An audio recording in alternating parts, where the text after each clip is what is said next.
Bonjour à tous, aujourd'hui on va aller au domaine des Hauts-Vents, dans l'Eure, à Saint-Ouen-du-Tilleul précisément, là où se trouve une distillerie cidrerie, tenue depuis 3 générations par la famille Caboulet. Nous serons accueillis par Alain Caboulet, le propriétaire actuel des lieux. Mon grand-père Reynald a acheté ici en 1936 et a démarré une première activité cidricole dès son arrivée, en plus de l'élevage et de cultures diverses. Il faisait que du cidre en boisson à l'époque, c'est ça? Il faisait du cidre en boisson et il a installé un premier petit alambic au bois, un petit alambic de 3 hectos au bois, et donc il a commencé à faire des eaux-de-vie, du calvados. Et au fur et à mesure, il a à l'époque développé un peu la partie cidricole. Mon père a continué derrière avec de l'élevage, beaucoup d'élevage à une époque et toujours un peu de cidre. Et puis le domaine a été un peu suspendu à une époque. Et moi j'ai repris en 89 et en 89 j'ai replanté 10 hectares et un peu plus tard j'ai replanté 10 hectares et en 2018 j'ai encore planté 10 hectares. Donc aujourd'hui je suis à 30 hectares de verger avec 35 variétés différentes. Pour la distillation, sur le domaine on a des variétés, on a pas mal de variétés amères. Et donc pour la distillation, on va avoir un assemblage avec un pourcentage d'amer, un pourcentage de douce et un pourcentage d'acidulé.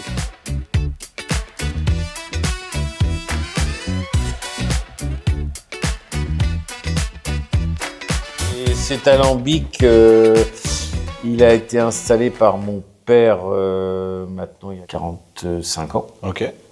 Ah donc oui, belle utilisation, avec 45 ans. Donc 45 ans, c'est un alambic qui vient de Cognac, qu'on a acheté à Cognac chez Maresté, et c'est un alambic d'occasion. Donc c'est un alambic qui a distillé du cognac, donc un alambic à repasse, double distillation, qui est d'une charge de 15 hectos. Donc là, il y a la charge. Donc là, on a la chaudière, ouais, avec la charge de 15 hectos. Le chapeau et le chapeau qui sont abîmés, qui sont juste derrière. Ouais, qui sont démontés pour l'instant. Et puis après, on passe à l'extérieur du chauffe-vin. À l'extérieur? Ouais, on passe à l'extérieur du chauffe-vin et 2 heures avant la fin de la chauffe, on va passer à l'intérieur du chauffe-vin, okay, pour préchauffer le cidre. Mais pas dès le départ, sinon on préchaufferait trop. Okay.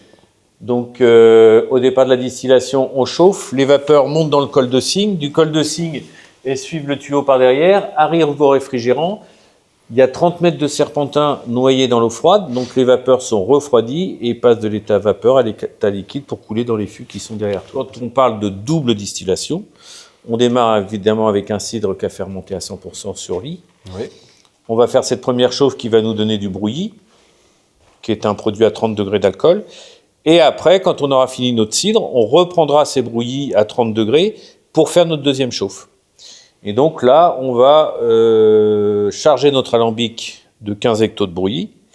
On va avoir d'abord nos têtes qu'on met à part. On va avoir notre cœur de chauffe qui est la future eau de vie, oui, qui deviendra calvados au bout de 24 mois. Parce que les 24 premiers mois, ça reste une eau de vie.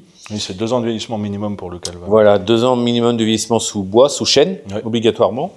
Et après, on va avoir, en fin de distillation, on va avoir des secondes, qui est un peu l'équivalent des brouillis, et des queues de distillation. Ouais. Les têtes et les queues repartent dans du cidre à distiller, et les secondes remontent dans l'alambic pour la distillation du lendemain, qu'on complète avec les brouillis qu'on a distillés. Du coup, le cidre que vous mettez, il est à combien de degrés d'alcool au début? Alors, le cidre de distillation, suivant les années, évidemment, puisque la pomme va être plus ou moins sucrée suivant les millésimes, si on peut dire ça comme ça. Généralement, on est sur des cidres qui vont varier entre 6 et 7 degrés, 7 degrés et demi. Oui, donc 30. Donc inférieur à des vins de cognac qui sont plutôt sur des 9, 9,5. Déjà, la base, c'est de distiller des bons cidres. C'est-à-dire pas des cidres piqués, pas des cidres qui ont de la volatile, pas des cidres qui ont de la chroléine. De presser des pommes mûres, des pommes propres. Alors, la campagne de distillation, c'est pas toute l'année, vous dites, c'est pas toute l'année? Non. C'est une période. Alors bon, déjà, on attend que nos cidres aient fini de fermenter. Ouais. Ça prend combien de temps, ça? Alors, suivant les années, suivant les rapidités de fermentation, parce qu'on a des années, suivant le climat, on va avoir plus ou moins de soleil, plus ou moins d'azote dans les jus. Donc, on va avoir des années où les jus fermentent rapidement et fermentent entièrement facilement. Par contre, on a des années où ça galère un peu parce qu'il va faire froid dans la cave. Et là, les fermentations ralentissent. Et il n'y a pas assez d'azote aussi. Et pas assez d'azote, donc il y a beaucoup de choses qui font que les fermentations parfois s'arrêtent et c'est compliqué pour les redémarrer. Ouais. Et donc, nous, généralement, on commence au mois de mars. Okay. Moi, maintenant, j'essaye de finir mes distillations courant avril. Parce que plus on attend, plus il fait chaud. Plus il fait chaud, plus c'est compliqué à refroidir l'alambic.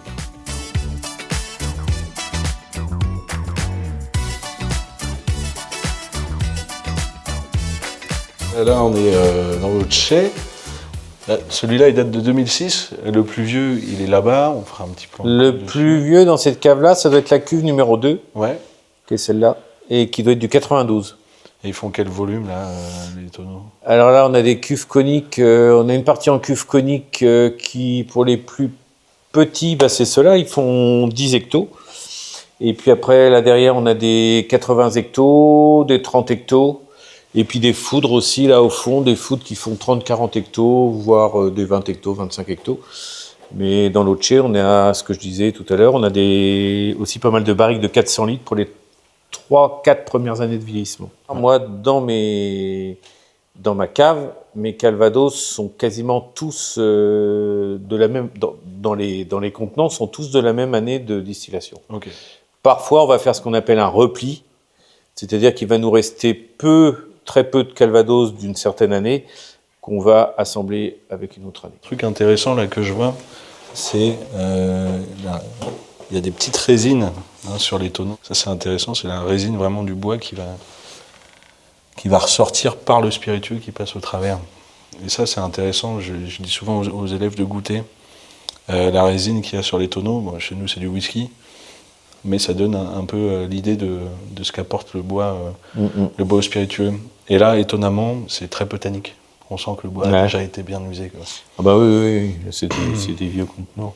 Mais ça, en plus, c'est des fûts qui étaient dans la cave de mon père. Mon grand-père étant négociant en vin sur Elbeuf, ils achetaient beaucoup de Porto, etc. sur le port du Havre.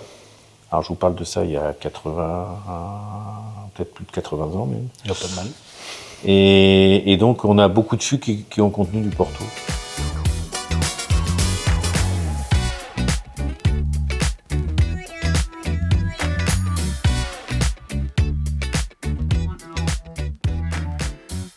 Ici, c'est le tout premier alambic. Donc ça, oui, c'est un alambic Egro, fabriqué à Paris, que mon grand-père avait été acheté sur Paris d'ailleurs. Donc le premier alambic qu'il a installé quand il a repris ici en 1936, qui était un alambic au bois, et que j'ai connu marchand parce que quand j'étais à l'école primaire, mon père le soir nous faisait faire les devoirs au pied de l'alambic pour mettre les bûches de bois pour pas que ça s'arrête. Et puis cet alambic, il était dans un bâtiment depuis des années.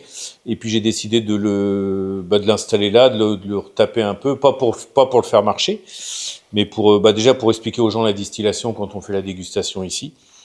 Et puis en plus, il a une petite originalité, c'est que cet alambic, il avait une boule de rectification. Donc c'est un alambic à repasse, donc double distillation, mais qui peut aussi se faire en une simple distillation par rapport à cette boule de rectification. À un passage, on peut obtenir l'eau de vie. Mais à une époque, oui, c'est vrai, au XXe siècle, il y a eu le développement de ces alambics à 1 œuf, 2 œufs ou 3 œufs. Mais c'est un Rouennais d'ailleurs qui a développé ça. Aujourd'hui, la plupart des distillations de rhum sont faites dans des alambics comme ça, qui ont des rotors, ils appellent ça, supplémentaires, pour obtenir en une passe ce qu'on devrait obtenir en 2 ou 3 passes parfois. Il a pris un petit coup ici, une dépression. Ouais, c'est-à-dire que comme quand on vit des alambics à l'intérieur, ça fait 90 degrés à peu près, donc c'est super chaud.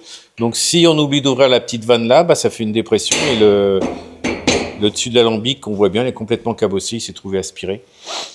Et ça arrive. C'est la plus grande crainte que j'ai quand on distille, c'est d'oublier d'ouvrir cette vanne de sécurité. Et donc là, tu nous as servi un calva. Donc ça, c'est un calvados de 8 ans d'âge, donc 8 ans vieilli évidemment en fût de chêne. Donc c'est notre milieu de gamme.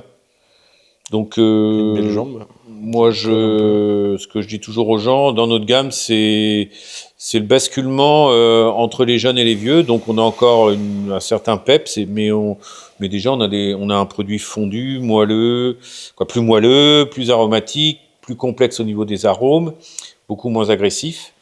Et déjà, je dirais, moi... On commence à sentir un peu la pomme caramel. Ouais, voilà, c'est ça. On va partir sur des bons calvas, des bons vieux calvas. On a moins le côté agressif qui vient.